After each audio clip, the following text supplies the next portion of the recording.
Hey everybody, real quick, if you need a Season 2 recap of The Mandalorian, I've got you covered. There's a tab in the upper right-hand corner. It'll take you right to it.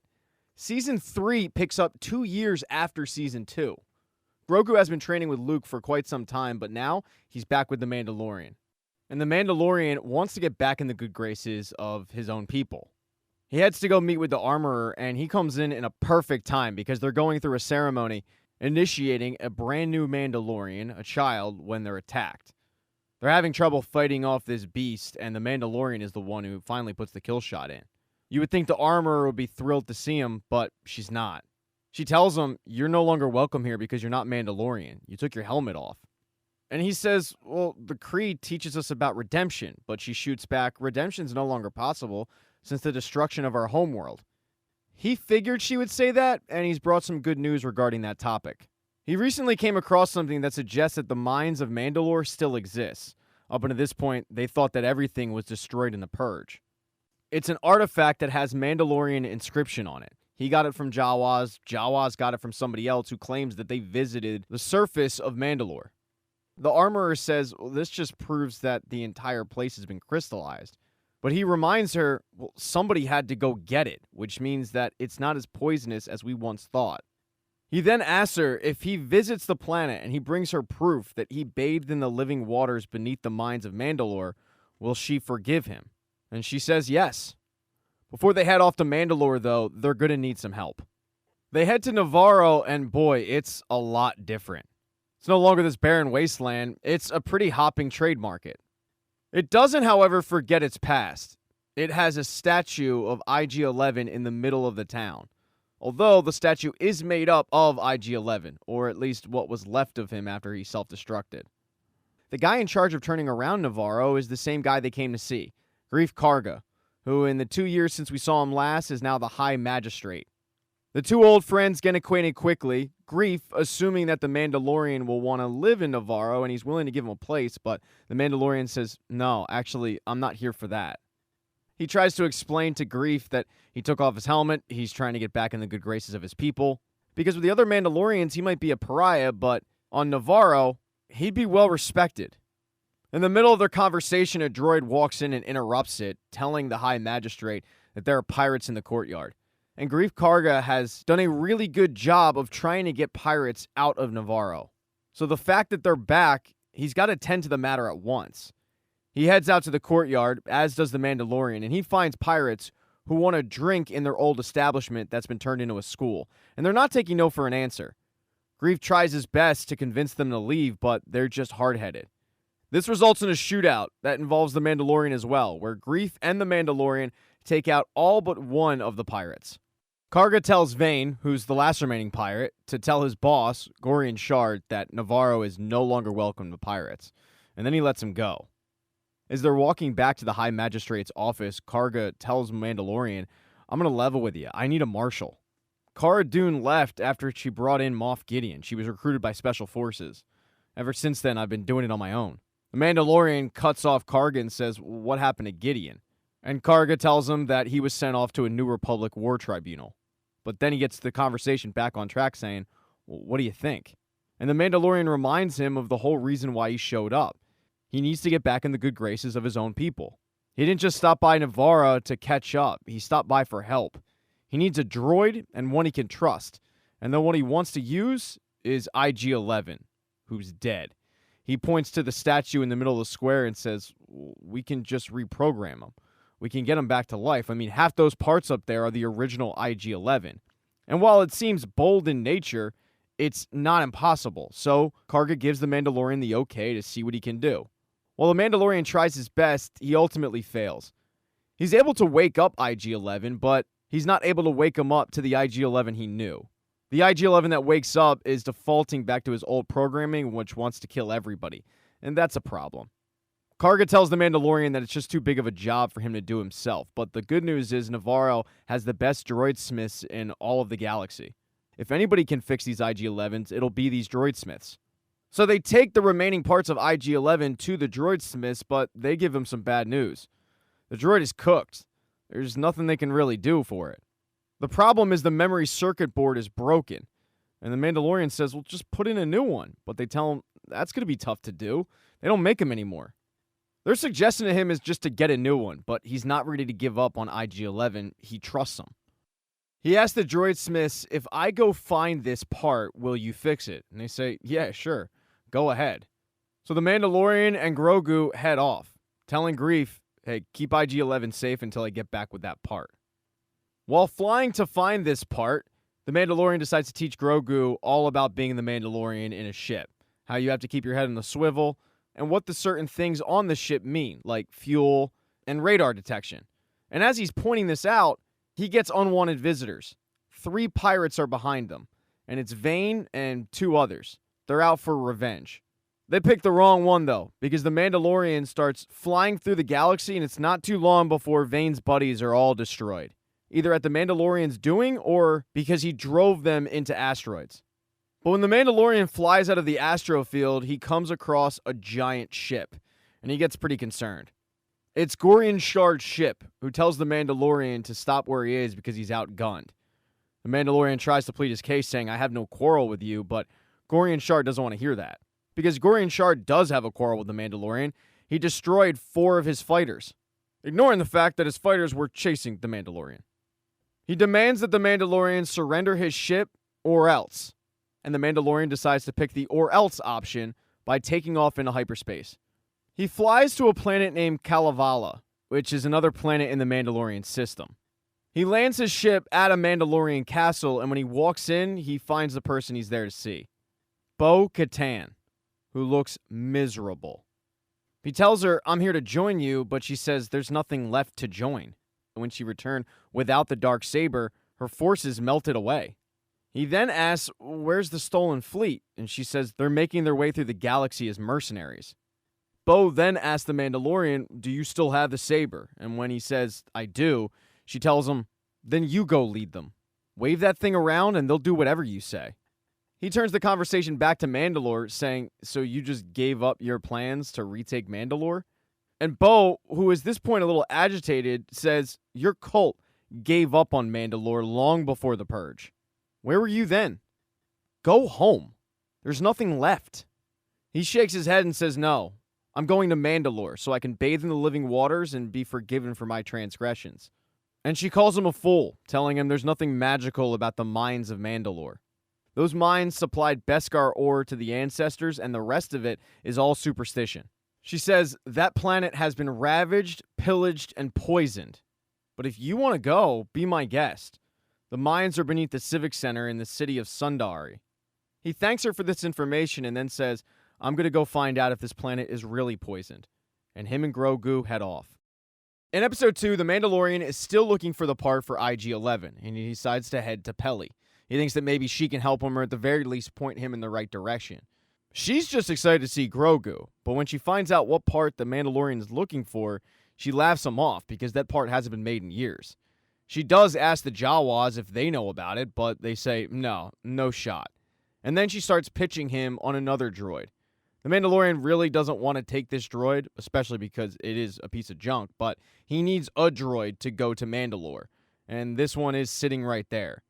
He knows that all he really needs it to do is just look at the air toxicity, so he decides to pack it up and bring it along with him. On the way to Mandalore, the Mandalorian is showing Grogu how to be a Mandalorian, and one of the ways he does that is Mandalorians are really good with maps. They know where they're going. He even shows Grogu on the map where Bo-Katan is, because she's not too far away. A short while later, they land on Mandalore, and it does look really bad. They send the droid out there to check the toxicity reports, and the droid is very hesitant to do so. But when the droid goes missing off of the radar, it forces the Mandalorian to head out of the cockpit and start looking to see what happened. And he's attacked. But he makes quick work of these guys, whoever they are. They definitely don't look human. And then he's able to get the droid upright. When he does get back to the ship, the droid reports back that the planet is fine. You're not going to die of poisoning. This means that him and Grogu can continue to search for these holy waters. They come to a ledge, and the Mandalorian tells the child that what they're looking at below is the Civic Center. That's where Bo-Katan said to go, and the Civic Center looks absolutely wrecked. Apparently this whole planet was once prosperous and beautiful. Now it looks like a desolate wasteland. It makes anything in the show The Last of Us look like it's really new and nice. The Mandalorian, though, knows that he needs to be on high alert because he was already attacked once. So he is gingerly making his way through the cavern, trying to find where these waters are.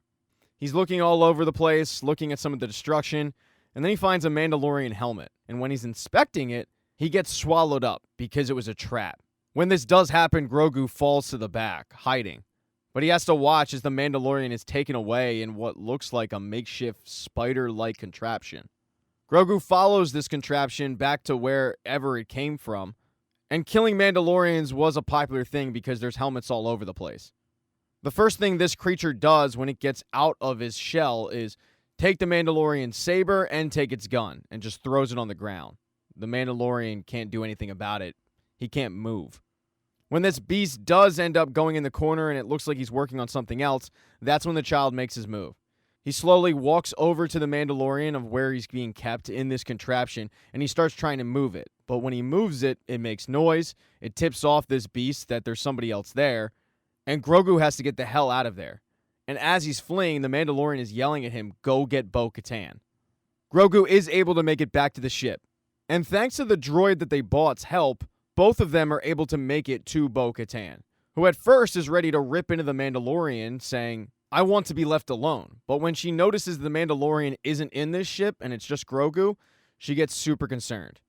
She grabs Grogu, grabs the droid, and goes into her ship and heads to Mandalore to save Din Djarin.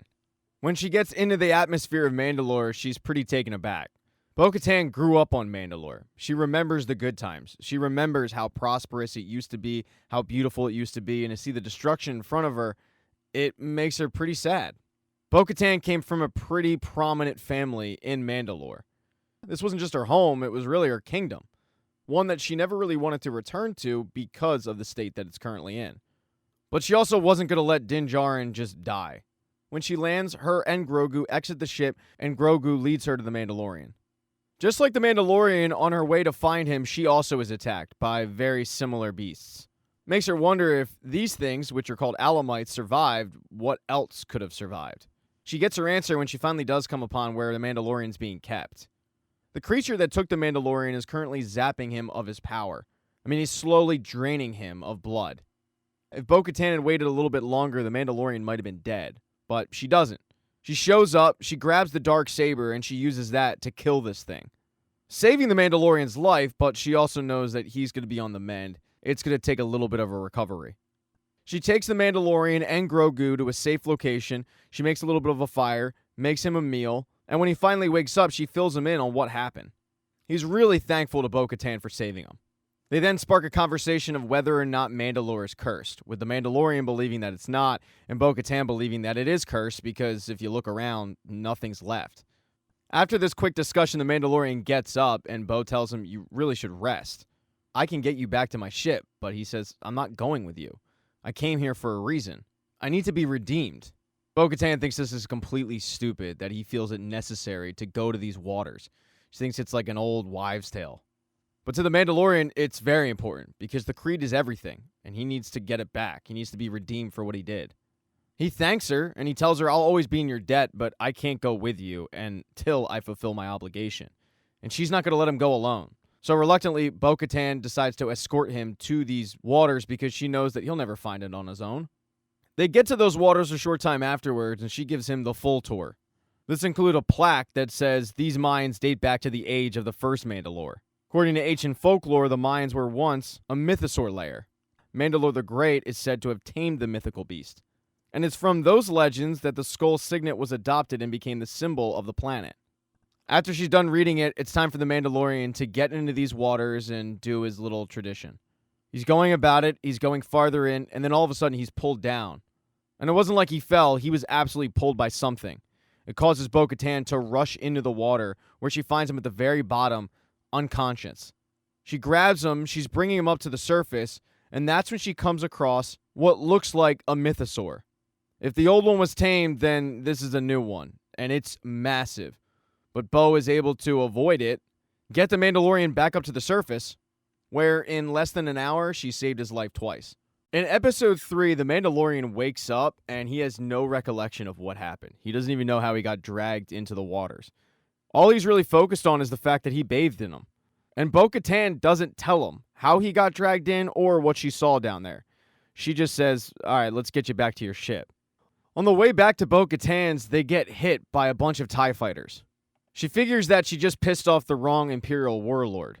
But not to worry, she's got the Mandalorian by her side, and when they do get back to the planet, he skydives out of the ship, gets into his, and starts fighting alongside of her. Doesn't take long for both of them to take out all the TIE fighters. Or so they thought. They go to land the plane only to see that Bo-Katan's house was completely blown up. And when she sees that, she goes on the warpath. There's only 3 TIE fighters left. Those are the ones who bombed her place, so she goes after them. And she starts to get rid of them, but then the Mandalorian sees on his radar that there's a lot more ships her way. So he says, we got to get the hell out of here now or you're going to die. They jump to hyperspace and head to the society that the Armorer created. After all, this mission was to get the Mandalorian back in the good graces of his people. He also knows that whoever is chasing them and who's ever attacking them won't find them there. He explains to Bo-Katan before they land that these Mandalorian take the creed very seriously, so don't take off your helmet. Even though she's got her helmet on, you can audibly hear her roll her eyes. They arrive, and they're greeted by a group of Mandalorian who want nothing to do with them, because to them, both Din Djarin and Bo-Katan are the apostate. They're not welcome, they're not Mandalorian. And that's when Din says, no, I just bathed in the waters. I'm good, and I have proof. They're then brought to the Armorer so she can check this proof, because no one believes that the Mandalorian actually went to Mandalore and was able to find the waters. Even with Bo explaining that she witnessed it, he fell in, she pulled him out, he did it. They still don't really believe it. But when the Armorer checks his proof, she realizes that he actually did do it. So she announces to everybody that Din Djarin has been redeemed. But she also announces that so is Bo-Katan. Because Bo-Katan also bathed in those waters, and Bo-Katan is yet to take off her helmet. And while she wasn't really looking to be redeemed, she is. And she's welcomed into their covert to live as her ancestors did. Now, at the, quote, center of the galaxy is a city called Coruscant, and that is where Dr. Pershing has popped up. He's now working for the New Republic and denouncing his work with the Empire. Because as he tells the group in his TED Talk, like many, I had no choice but to work for the Empire. They used my work, which was meant for good, and they twisted it for evil. Everybody is extremely welcoming of Dr. Pershing. They're all happy to have him there because he's a brilliant mind. Because he worked for the Empire, he joined something called the Amnesty Program. They have housing for these people, and they're just people that used to work for the Empire but are now working for the New Republic. As he gets to his housing, he meets 4 other people in the Amnesty Program. And he's surprised because he recognizes one of them from Moff Gideon's ship. Her name is Aaliyah Kane. She was a communications officer. She realized this is pretty jarring for him because he didn't expect to see anybody that he knew, but she reassures him that ever since her rehabilitation, she's just happy to be able to contribute to the New Republic. The group, though, does start talking about what happened with Moff Gideon because rumors are swirling. One guy heard that he escaped the route to the War Tribunal. Another guy heard that he was hooked up to a mind flare. No one really knows. What they all do know and they all do agree on is that the Amnesty Program is way better than the Empire. But that doesn't mean that it's perfect. There are some things about the Empire they miss, mainly just food, like biscuits. That's the one thing that Dr. Pershing really misses. When the night eventually wraps up and Pershing goes back to his quarters, he gets a knock at the door and he looks down and there's a box. And inside are Empire biscuits, the same ones that he was talking about that he missed. While Dr. Pershing is looking forward to a new start, he does like this little taste of home. But what the New Republic has him doing is kind of mindless, tedious work. Work that somebody of his intellect really shouldn't be doing. He knows that he's meant for more, but they just have him doing this for now, all while telling him that it's really important stuff. After work, he goes on a tour of the city with Kane. She reveals to him that she actually trained in the city at the academy, so she knows it pretty well. They then start talking about their work with the Empire and how they thought they were doing good. And Pershing admits, I was pretty close to some incredible breakthroughs. Our discoveries could have helped a lot of people out. And she asks him, why don't you just continue your research here? But Pershing says, I just don't think that's something the New Republic would be interested in. That's because Pershing was looking into cloning, and the ethics of cloning are kind of complicated. Kane says aloud, but if it could help the New Republic, isn't that enough? I mean, following orders blindly, that's how he got into trouble in the first place. The New Republic is trying their best, but they're struggling. There are a lot of capable people who want to help. Do you understand what I'm saying? And he nods. So the next day, he decides to ask if he can continue his work, but it's prohibited in the amnesty program. He cannot. That night, he once again meets up with Kane, and he realizes that what she said was right. He knows he can help the New Republic. He just doesn't know how he can do that. And Kane says, well, what do you need? It's really basic stuff that he needs. It's a mobile lab station, some supplies. Kane knows where to get those items, but it also means they would have to go outside the designated parameters that they have in the amnesty program. That's something that Pershing isn't willing to do, because if they get caught, they'd be sent back to something called the Reintegration Institute. He doesn't want any parts of that. She understands, and she tells him, just sleep on it, okay? And he does. And he decides to change his mind the next day. The final straw was when he was at work and he wasn't allowed to do something that was just so minuscule. He's starting to realize that what Kane said is true. The New Republic can't get out of their own way. So he visits her and says, okay, I'm in. And that night they head out of their designated area. The whole time, though, Pershing is a mess. He's nervous that they're going to get caught, and Kane isn't, because she tells Pershing, how do you think I got the biscuits? Yeah, this isn't her first rodeo venturing out. They're going to go to a junkyard where old Empire equipment is just sitting there. Because, as the New Republic puts it, it's junk. But to a guy like Pershing, this stuff could be very useful. They hop on a train. It gets dicey. They have to jump off of it. But they arrive in the junkyard and they find a ship. And not too long later, they find exactly what Pershing needs. But as they're trying to exit, they get caught by the police. And Pershing gets really nervous. And then he feels betrayed. That's because Kane was working with the police. This whole thing was a complete setup. They escort Pershing back to a reintegration program. And they tell him that he doesn't need to explain his side of the story because Kane already did that. She filed a report. What they're going to do is basically a lobotomy, but they call it a mind flare, which Pershing has no interest in doing whatsoever. He's terrified of it. He tries to explain to them that it was Kane who set this all up. It was a trap. She led him there, but no one believes it. They just assure him that they're going to do this mind flare, he'll be rehabilitated, he'll feel good, and then they start setting it up, and Pershing just has to sit back and let it happen. The man, though, who is in charge of the power of this mind flare, ends up leaving the room when Kane asks, hey, do you mind if I just stick around and stay? He is a friend after all. So it's just Kane, alone, watching Pershing go through this experience. And that's when Kane reaches down and jacks the power up on this thing, which could do serious damage to Pershing. In Episode 4, Bo-Katan, Din Djarin, and the rest of the Mandalorians continue to train, and that is going to include Grogu. Din Djarin wants Grogu to become a Mandalorian, and that means doing all of the training. He matches him up against one of the foundlings, a.k.a. a child, and the foundling thinks it's a joke. He's judging a book by its cover. He doesn't think that Grogu is at his level, but he finds out pretty quickly that Grogu has skills. This foundling walks away to think about the fact that he looked over his opponent when he's suddenly taken by a raptor.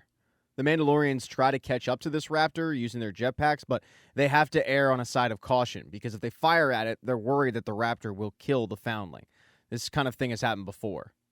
Bo-Katan hopped in her ship and followed it, finding out where the raptor's lair was.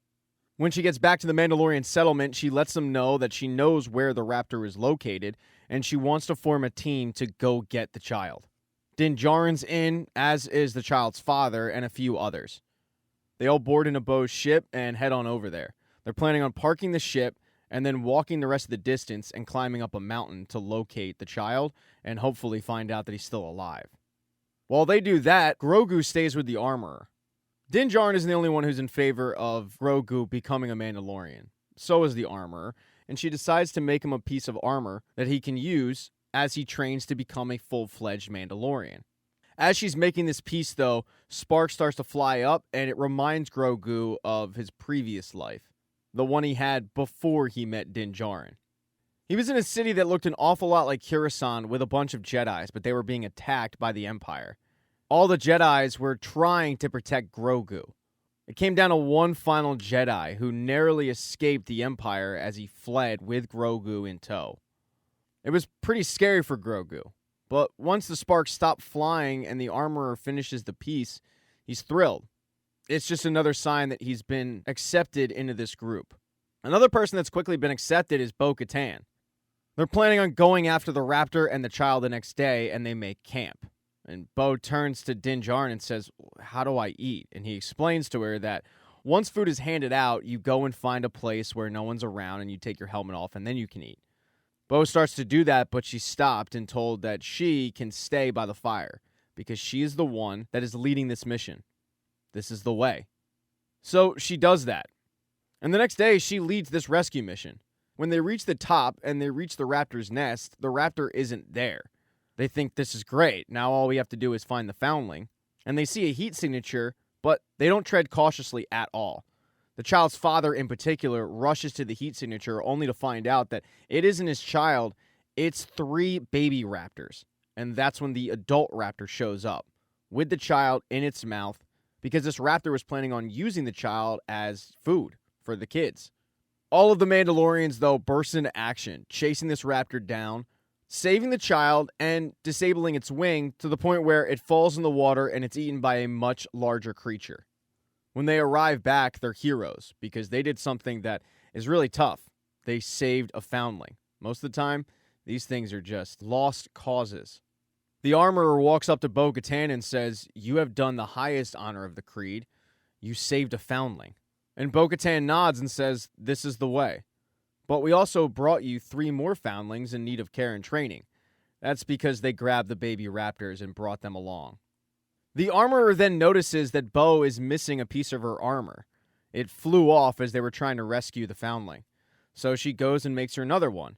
She asks her what symbol she wants on this piece of armor, and Bo says, what about one with the mythosaur? The armorer says that's fine. She starts making it.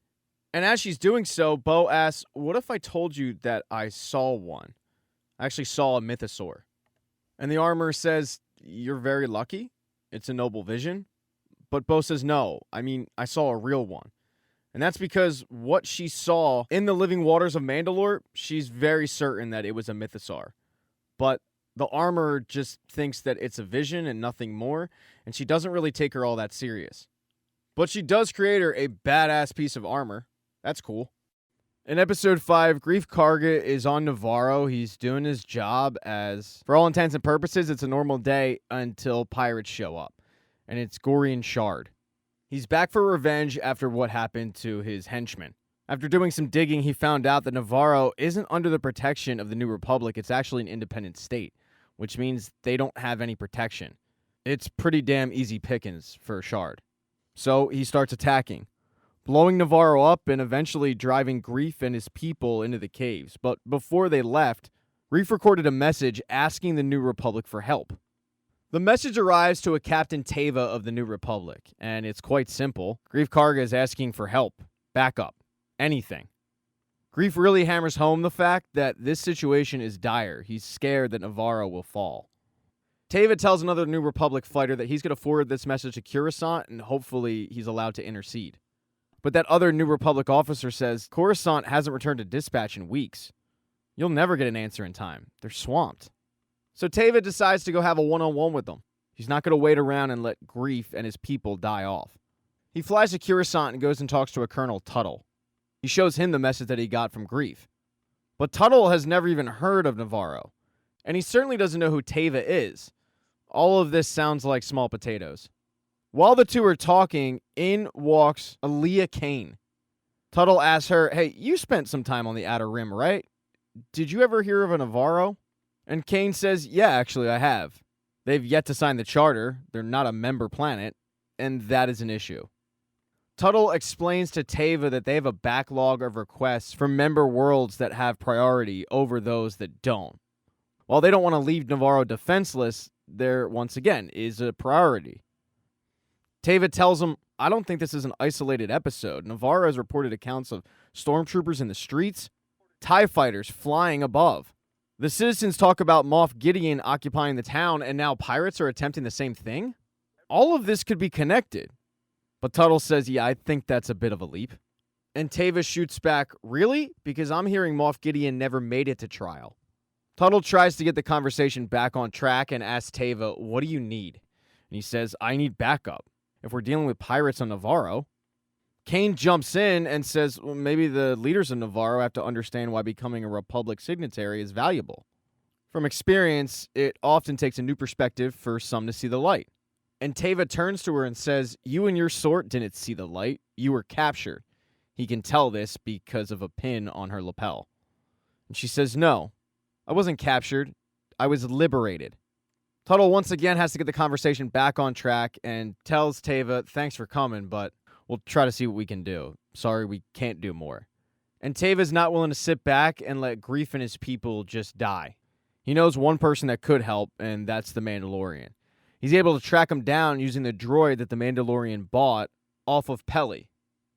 He shows up very respectful because he knows the Mandalorians like their privacy, but he explains to the Mandalorian what is going on in Nevarro and what Greef is up against. Din Djarin asks Teva, what's in it for you? And he says the New Republic has to know that the Empire is growing again. I don't know if this has something to do with it, but something just doesn't smell right. But what I do know is that Greef's your friend, and I would think that you wouldn't want to let him die. And he's right. Din Djarin doesn't want to just let him die, but he also has a code to abide by. So he talks to all the Mandalorians, making his pitch for why they should go to Nevarro and help out a guy that used to hunt them down. To his surprise, everybody seems to be on board with it. And they're going to do so because that's what Mandalorians do. They help people out. So Bo-Katan, Din Djarin, and a group of other Mandalorians get together and plan a mission to save Nevarro. Gideon Shard and his troops outnumber the Mandalorians by quite a bit. So what they're going to do is they're going to use Din and his ship as a decoy, attacking the main ship and drawing a bunch of Shard's fighters out of it. Bo is then going to drop a bunch of Mandalorians in the streets to clean that up. The mission goes into effect with Din attacking the ship first, and just like it's planned, a bunch of Gideon Shard's men fly out trying to catch him. It allows all the Mandalorians to pop down in the streets and start cleaning the place up. It is dangerous. It's quite the battle, but in the end, the outnumbered Mandalorians end up winning it. The rest of Gideon Shard's men on the streets end up getting cornered, and they have no option but to surrender. Up in the air, though, the men that are on Shard's ship realize that they should probably retreat, and they tell Shard as much. But he's not about to do that. He's going to go down swinging. And he says, fire on the civilians. When Bo and Din see what he's doing, they know that they have to stop him before he actually is able to fire on these people. And they do that. They fire on his ship, and it crashes into the side of a mountain and explodes. Greef and the rest of the people in Nevarro are humbly thankful to all the Mandalorians. One of the ways Din convinced the rest of the Mandalorians to jump on board with this is the fact that Greef had promised the Mandalorian a piece of land on Nevarro. So part of Din's pitch was, hey, we don't have to hide in the caves anymore. We can actually form a home on Nevarro. I know this guy will give me land if we come through. And Greef does. He welcomes all of the Mandalorians onto their planet and says, you guys now have a home. They no longer have to hide in the sewers. They get real prime real estate. As Greef is finishing up his speech, one of the Mandalorians comes to Bo and says, the armorer wants to talk to you. And the armorer wants to do so in the sewers where she used to make the Beskar armor. She starts talking about Mandalore and then stops, looking at Bo and says, remove your helmet. Bo is pretty hesitant to do this because she knows it's against the rules, but the armorer insists, remove your helmet. The armorer tells Bo that their people have strayed from the way, and it's not enough for a few to walk it. We must walk it together. She then says, I was taught that the mythosaur existed only in legends. And yet, you saw it. It is a sign that the next age is upon us. Mandalore must all come together. You have walked both worlds. You are the one who can unite us. The two then walk out of the sewers back to the rest of the Mandalorians, and Bo still has her helmet off. And when the Mandalorians see this, they're pretty confused about what's going on. The armorer announces that Bo-Katan is going to be an ambassador for them, to go around the galaxy and look for other Mandalorians. She's going to bring other Mandalorians in exile to them, and they're going to accept them. That way they can be united once again. She looks around to her group and says Bo-Katan walks both worlds, and she can bring all tribes together. Because it's time that we retake Mandalore. Now, out in the galaxy, not too far away, Captain Teva is flying in his X-Wing, and he finds a shuttle that seems to be abandoned. He radios back to base and says, hey, has there been news about a missing craft in the region? And the voice on the other end says, yeah, actually there is. The details, though, are classified. Teva decides to launch a probe and see what's going on inside of it. And they realize that it's a New Republic prison transport, so Teva says, check the departure times. And the flight times match the ship transporting Moff Gideon, although Moff's body is nowhere to be found. Teva's hunch was right. They start scanning around to see if they can find any hints of what happened, because it's clear that an extraction went down. Teva notices that there's something embedded in the cabin wall, and when he gets closer, he sees that it's a fragment of Beskar alloy. The voice on the other end asks, are you saying that Moff Gideon was taken by Mandalorians? And while Teva doesn't say that, it certainly looks to be the case. In Episode 6, Bo-Katan has not only found Mandalorians, she's found one that she knows.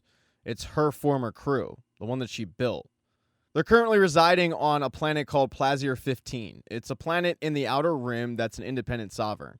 Bo figures that the Mandalorians aren't just living there, they're probably hired guns, hired to protect the independent planet.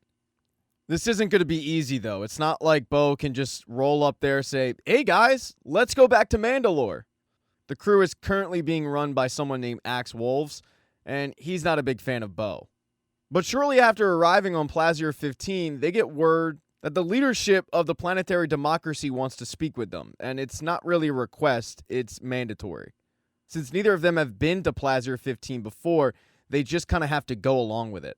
When they arrive at the leadership group, they're surprised because the leadership looks just like Jack Black and Lizzo, a true power couple. The leadership doesn't even introduce himself. He just starts spewing his life story, telling Bo and Din that he was once a planning officer during the war for the Imperial Army. But thanks to the New Republic amnesty program, he was able to help rebuild Plazier 15. Unfortunately, now they have a little bit of an issue. The planet's Imperial droids were reprogrammed for peace, but lately, some of them have been malfunctioning. It's slowly progressed to assault level. The leadership needs the help of Din and Bo because their charter disallows any standing army to enter the city. The constables aren't even allowed to carry blasters. So they can't invite the Mandalorians that are on the outside in to do that because they're hired guns. But Bo and Din, they're different. They're just two people. Mandalorians whose weaponry and armor are instinctive to their culture. So as long as Bo and Din take care of the droid problem, they're free to go talk to Axe and his Mandalorians. It's a loophole in the system, but it's one that could benefit both sides. Bo, however, doesn't want to be a hired gun, and they tell them, well, this isn't for charity. This will be viewed as an act of diplomacy between our two planets. In fact, Plazier 15 would formally recognize Mandalore as a sovereign system, and petition the New Republic to recognize it as such. Since Bo and Din don't really have a choice in the matter, they decide to go investigate the issue. The first person they go talk to is the head of security, a guy named Commissioner Hellgate. He starts telling them the backstory, saying that they were recommissioned droids and they were a success. Until recently, a few of them have been acting up, and they're not quite sure why.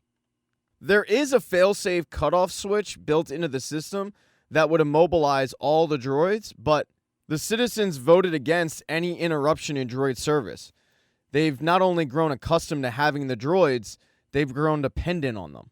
They'd rather risk running into a rogue droid than risk doing things on their own, like working. He sends them to go talk to the people that fix the droids up. They're called Ugnaughts.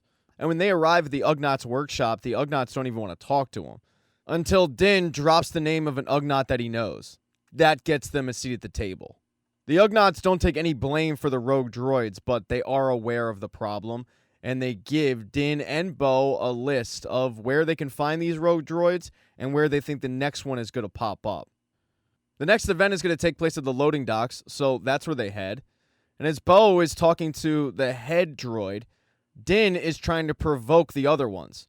They're programmed not to hurt people. So Din just pushing them shouldn't really do anything. Until one decides to push back, and they found their rogue droid. They chase him all throughout the city, but eventually they immobilize him. And Bo finds something very interesting on him. It's a spark pad for a place called the Resistor, a droid bar. And it's got an address, so they head there. And it's like that scene in Animal House when the group walks into the bar and the music stops. That's what happens to Din and Bo. All the droids are kind of just staring at them. But they're not worried about it. They walk up to the bartender and they explain why they're there. And the bartender is pretty cagey with him at first, but later admits that he wants to help the issue. Because most of the droids on that planet would be just sent to the scrap heap if they got rid of droids altogether and brought humans in to do the work. So just like humans, these droids don't appreciate the rogue robots. It's giving the good ones a bad name. They want Bo and Din to help out and find them. The problem is they've given that spark pad out quite a bit. It's hard to really know which droid it was that took that particular spark pad. Bo asks, well, what about a record of what people ordered? But the droid says it's not how it works here. There's no selection of beverages. It's just one liquid. It's called nepenthe. It's a viscous lubricant that protects against mechanical wear while delivering program-refreshing subparticles. Din points out that it's the nepenthe that reprograms the droids, and the droid confirms as much. The droid does a quick scan and realizes that all the malfunctioning droids have drank from the same batch of nepenthe. Bo and Din then go to head to the coroner's office to see if the droid that they just killed had drank the same nepenthe, but as they're trying to check, they get attacked by another rogue droid. This one gets done in by Din's dark saber. Now with that out of the way, they're able to sit down with the coroner and really dive into the DNA of what was going on with this droid. And not only do they learn that this droid had drank the nepenthe, but they learn what was in the nepenthe. It's nanodroids. And when they dive deeper into it, they see a chain code that tracks back to Commissioner Hellgate. Bo and Din then go to approach him and arrest him, and he threatens to hit the failsafe button while waxing poetic about how he'll never give up, he's never given up, how Count Dooku was a visionary, and finally Bo gets sick of it and she immobilizes him with a stun bullet. They then bring Hellgate to the Leadership Council and say, we found your problem. This is the guy who's been causing your droids to malfunction. They send him away to live in exile on a moon. The Duchess then grants Bo and Din an audience with the Mandalorian privateers. But they also give them the key to the city, and that's cool. And Grogu isn't going away empty-handed. He spent the entire day with the Duchess and the Commander, and he's getting knighted. Din, Bo, and Grogu then go head off to meet with the other Mandalorians, and Bo isn't quite sure what she's going to say. When she gets there, Axe doesn't want to talk to her. He's in charge now, and he kind of likes it that way. So Bo challenges him to a duel. He quickly accepts, the two duke it out, but Bo is too good of a fighter. She mounts Axe and basically makes him yield, or else she was going to kill him. And she didn't want to kill him. He tells her, you'll never be the true leader of our people. You won't even take the dark saber from him. He's the one that you should be challenging. But Bo tells him enough Mandalorian blood has been spilled by our own hands. She announces to the entire group that Mandalorians are stronger together. And Axe points out that Din is the one who possesses the dark saber, and also the fact that he doesn't have an ounce of Mandalorian blood in his veins. So why would they follow him? Bo quickly comes to the defense of Din Djarin, pointing out that he took the creed, he chose to walk the way, he still walks the way, he's as much Mandalorian as anybody else there. But Din knows that these people are never going to follow Bo as long as he is holding the dark saber. So he decides to give it to her. But he points out to everybody, I'm not just giving this to her, she earned it. While exploring Mandalore, I was captured and Bo-Katan rescued me. She slayed my captor. Bo-Katan defeated the one who defeated me. So she has earned the dark saber. And that's something that even Axe has to agree with. Din then hands over the blade and says, I'm going to return this to its rightful owner. In Episode 7, all the Mandalorians head to Nevarro to meet with the rest of the Mandalorians who are already there. And it's something that Bo-Katan is really worried about because she knows that these two factions don't really like each other at all. So she doesn't know how it's going to go once the old Mandalorians see these newer mercenary Mandalorians.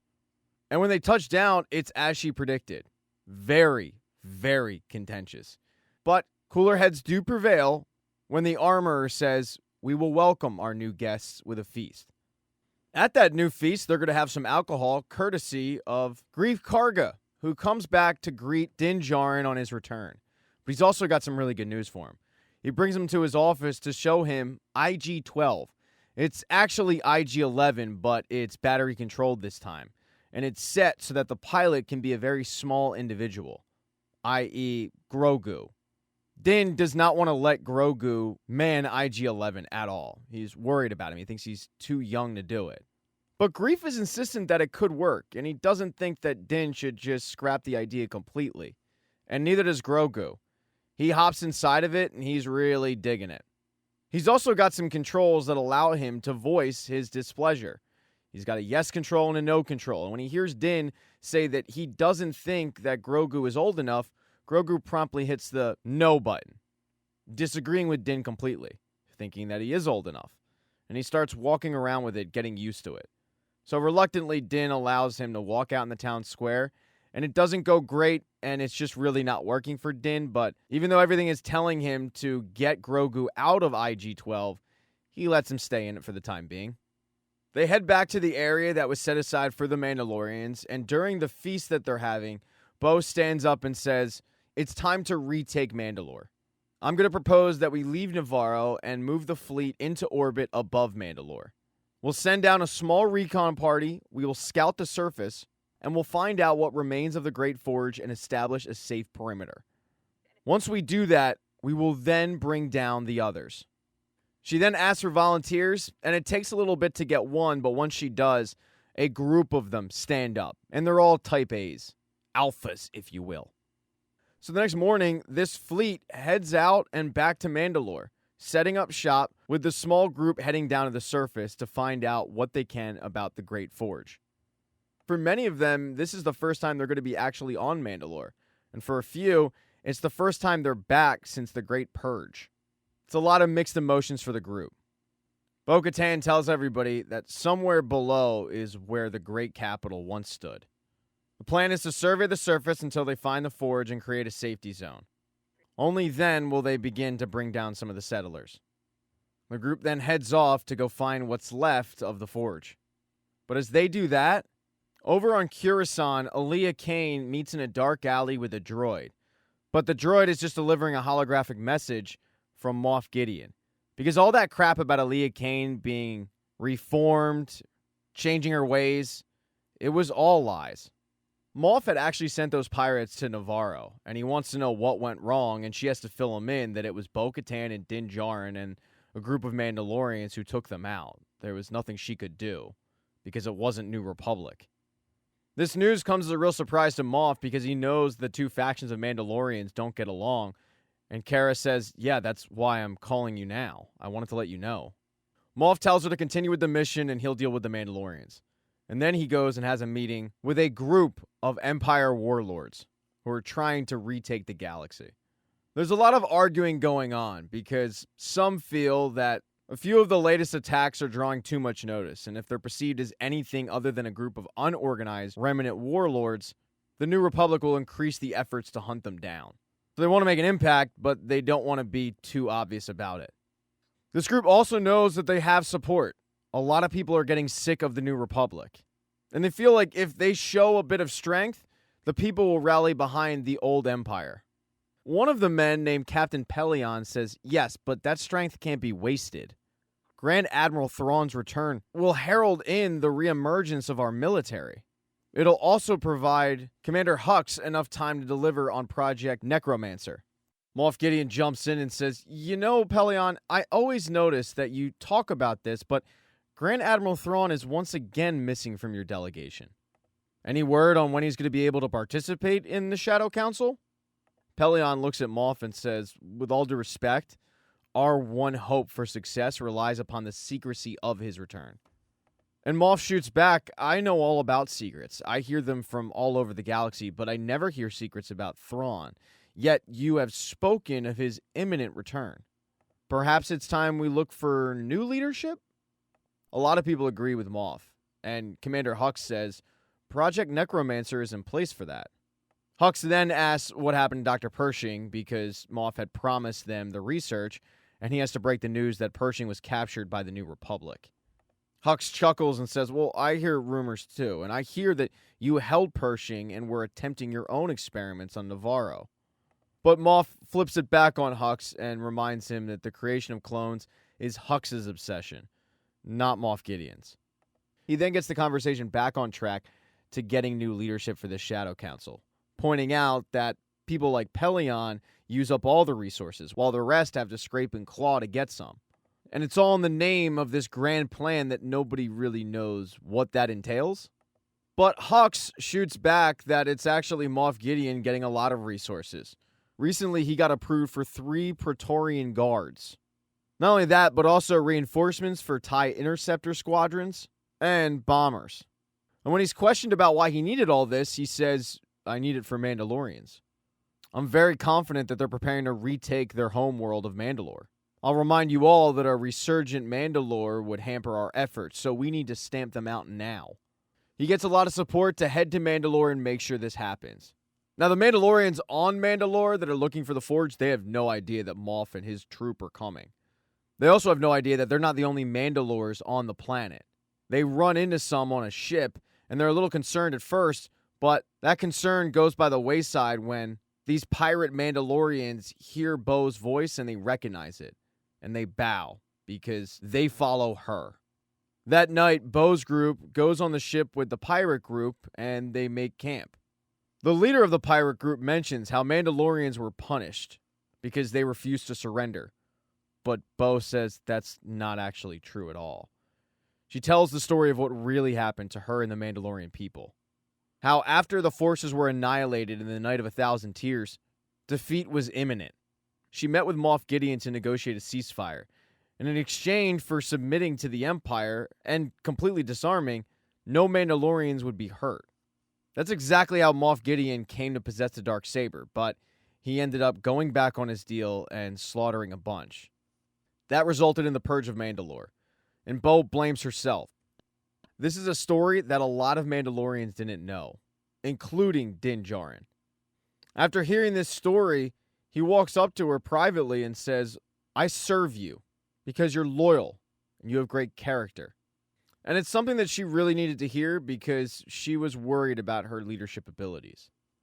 The group of Mandalorian pirates, though, that they found, a lot of them are sick. They're not going to be able to continue to the Great Forge. The armorer suggests that she take them back to the fleet in the morning. And Bo is perfectly okay with that, so they're going to go alone without the armorer. The next morning, the pirate ship takes off looking for the Great Forge, and it's going to be a bit, so they have some downtime, and some of the Mandalorians are playing a board game. But tensions between these two factions are running so high that it results in a fight. Din thinks that they should break it up, but Bo says, no, this was going to happen sooner or later. We just need to let them battle it out. But one person who doesn't want to let them battle it out is Grogu, who actually steps in between the two battling Mandalorians before one of them kills the other. It's Grogu who gets them to stop, which comes as a surprise to just about everybody. Most of all, Din. Cooler heads, though, do prevail, and they continue on. They are forced to flee the ship when it's attacked by a giant monster, but they do get into some caves, and it leads them to what's left of the Great Forge. They're all taking it in, but then they are attacked by stormtroopers. And these aren't just any stormtroopers, their uniforms are made out of Beskar. This was something they weren't expecting, and one of them has to flee to get reinforcements. But the Mandalorians are better fighters than the stormtroopers, and they slowly push them back farther into the forge. Eventually, they find themselves pushing the stormtroopers back, and when they look around, they're in a hangar. And it's one that they've never seen before. They're really surprised because there are TIE fighters there. Even Bo doesn't know what this place is, but before she can figure it out, doors close, trapping all the Mandalorians into one location, with Din Djarin being the sole Mandalorian who's left on the outside. There's nothing that Bo and her group can do. Din does his best to fight off the stormtroopers, but they're too much for him. They pin him down, and that's when Moff Gideon shows up. He tells Din and the rest of the Mandalorians that they were talented people, but their time has passed. But Mandalore will live on with him. He points out that thanks to Mandalore's resources, he's created the next generation Dark Trooper suit. It's made of Beskar. So that's what he took from the Mandalorians. But he's taken some of the clones, some of the Jedi, and what he's planning on doing is creating an army to control the galaxy. He then says, why don't we take your fleet off the board while we have the element of surprise? Activate the interceptors and the bombers. Unfortunately for the Mandalorians, there's nothing they can do to stop this. They're trapped.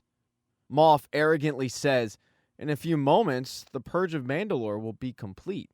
He then commands his stormtroopers to take Din to the debriefing room. He then turns his attention to Bo-Katan because he wants the Darksaber back, but Bo has no intention of giving it. Moff commands them to lift the gate so that he can just slaughter the Mandalorians and take it, but Bo, using the Darksaber, cuts a hole in the other end and goes to escape. Paz, the giant Mandalorian with the Gatling gun type weapon, tells all the Mandalorians, "Go, I'll cover." One by one, the Mandalorians start to escape except Paz, and Bo says, "Come on, we're not leaving you behind." But he knows that he has to be left behind, or else it's going to be all for nothing. These stormtroopers will eventually catch the Mandalorians and they'll kill them all. So he sacrifices himself so that Bo and the rest of the group can escape and hopefully get word to the ships before the interceptors and the bombers attack. Season finale, Bo and the rest of the Mandalorians are escaping, and she's able to get Axe Wolves on the communication system to let him know that the TIE fighters are coming and they're going to destroy the fleet. Axe was the one who escaped to get reinforcements, so he's going to be the first one to arrive to warn these people to get the hell out of there. Thanks to Bo-Katan letting him know this information, he is able to get on their main ship and warn all the Mandalorians that are inside, "You guys gotta get off. Go down, go to the fleet, and get the hell out of here," while Axe stays, figuring that he can man the ship and hopefully take out some TIE fighters in the meantime. He knows it'll ultimately result in his ship going down, but he figures he can just escape. Bo-Katan and the rest of her Mandalorians, they also are able to escape, and they get to a safe location thanks to the Mandalorians who were already on Mandalore, the ones that were living there. They knew of a hideout. They had hideouts all over the planet just in case, so they just took him to one of those. Meanwhile, Din was getting dragged by a bunch of stormtroopers, but he also was able to escape. Normally, he would be able to get rid of stormtroopers with ease. 3 would be nothing for him, but with the Beskar armor, it's not as simple anymore. And if it wasn't for Grogu and his new mobile droid that he sits in, Din wouldn't have escaped. He would have died. But Grogu saves him. Once Din is cut loose, he tells Grogu, "We have to take out Moff Gideon. We can't keep running. This is just going to continue." He knows he's going to need some extra help, so he radios R5 and tells him, "Sneak into the base and hack the system. Find out where Moff Gideon's command center is." R5 hops right to it, sneaking in the base and hacking the system, sending Din the location of Moff Gideon's command center. Now at least he knows where he's going, but he's going to have to get through some barrier shields, which means that R5 is going to have to disable those. And he also doesn't have weapons, so it might get a little messy. But one by one, Din is able to make his way through this gauntlet of people that Moff set up to keep him out, and he gets closer to the command center. But Moff is aware that Din has escaped. Moff is tracking him and the child on their system. So he knows he's coming, but he's also not concerned at all. Maybe that's because Moff has an army of clones at his disposal. After Din was able to get through the gauntlet, he enters a room where it's full of tanks holding cloned Moff Gideons. He knows that he can't ever let these things see the light of day, so he destroys all of them. He finally gets to the doorway of where Moff's command center is, and Moff starts yelling at him. He's quite pissed that Din destroyed his clones, and he wants to make him pay for it. They start fighting down below, but up top, there's a whole other fight going on. Thanks to Axe Wolves getting the Mandalorians off the ship and freeing them, they were able to link up with Bo-Katan and her group. They flew back to the location of the hideout, and they all made a beeline for a group of stormtroopers. So they basically had this giant space battle going on above. But Bo realized that down below, Din needed help. And that's because during his fight, Din got distracted. Moff called in some reinforcements, so it was basically 4 versus 1, and those reinforcements went after Grogu. When Din got up to chase after them and make sure that Grogu wasn't harmed, that's when Moff tripped him up, keeping him from saving Grogu. Now, Grogu was pretty scared. It was 3-on-1. These guys were pretty intimidating, and he had to hop out of his droid and just start avoiding these dudes. But he wasn't going to be able to avoid them for very long. One of them cut the pipe that Grogu was on, and when Grogu fell, the pipe landed on top of him, leaving him immobilized. Grogu was only saved because of the fact that Bo-Katan came back, knocking Moff Gideon down and telling Din, go save your kid. So Din ran into the room and started going after the attackers. And he was getting some help from Grogu. Grogu was using the Force.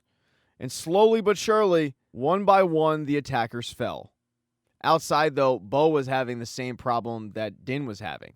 She thought she would have more success against Moff because she had the Darksaber, but Moff is a really, really formidable opponent. He was kind of throwing her around until finally he actually grabbed her hand and destroyed the Darksaber. It looked like Moff was going to kill her until Din came back to distract him. At this point, it's Bo-Katan and Din Djarin against Moff Gideon. But they're not going to be able to fight for long, because Axe was right. He was able to take out some of those TIE fighters, but he wasn't able to take out all of them, and his ship is going down. He warned Bo, you got to get out of there, but she just wasn't able to. Axe, unaware of the fact that Bo was still trapped inside, pointed his falling ship towards the base. So all of a sudden, the ship crashes into the base, and Moff Gideon is engulfed by flames. But Bo, Din, and Grogu, they were saved because Grogu put up a force field using the shield. Now, without Moff Gideon and without the Empire, this allows the Mandalorians to take their planet back. One of the first things they do is they go and visit the waters of Mandalore. They start initiating new Mandalorians. But Din wants one of those new Mandalorians to be Grogu. He tells the armorer, I want Grogu to be my apprentice.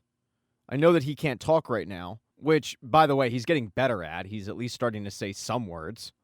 But he can't formulate full sentences, so I'm going to allow this because I'm now his parent.